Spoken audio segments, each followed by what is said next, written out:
અમે બેસી રહ્યા છે ગોતા ફન બ્લાસ્ટ છે ત્યાં જોડે. એક અંકલ આવીને અમને એટલા હેરાન કરે છે, આવીને પૂછે છે, અમે મકાઈ ખાતા હતા હું અને મારી ફ્રેન્ડ બંને, તો આવીને બે વખત એમને પૂછ્યું કે મકાઈ કેટલાની છે. અમને કીધું અમે અહીંયા મકાઈ વેચવા વાળા લાગીએ છીએ, અમે અહીંયા મકાઈ નથી વેચતા, મકાઈ આગળ વેચે છે, તમે ત્યાં જઈને પૂછો. તો એ અંકલ ત્યાં ગયા અને થોડી વારથી પાછા આવ્યા, પાછા આવીને પૂછે છે કે મકાઈના કેટલા છે. હા કેટલા આગળ તો જવાય પણ પૂછે અમે કેટલા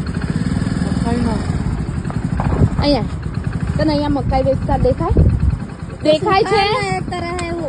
છે તને આંખો ફાડીને શાનું લારી હે? અહીંયા બે વખત તને કીધું ને કે અહીંયા મકાઈ નહીં મળતી. પૂછાય ને અમને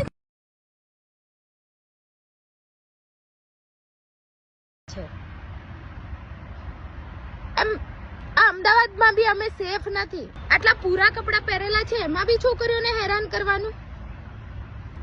અને ફૂલ ટલ્લી અહીંયા દારૂ બી મળે છે જોડે ફન બ્લાસ્ટ થી આગળ. તો અહીંયા દારૂ પીને ફૂલ ટલ્લી થઈને આવીને અમને કહે છે કે મકાઈ કેટલાની મળે, મકાઈની કેટલાની મળે. છોકરીઓ જોઈને હેરાન કરવાનું ચાલુ.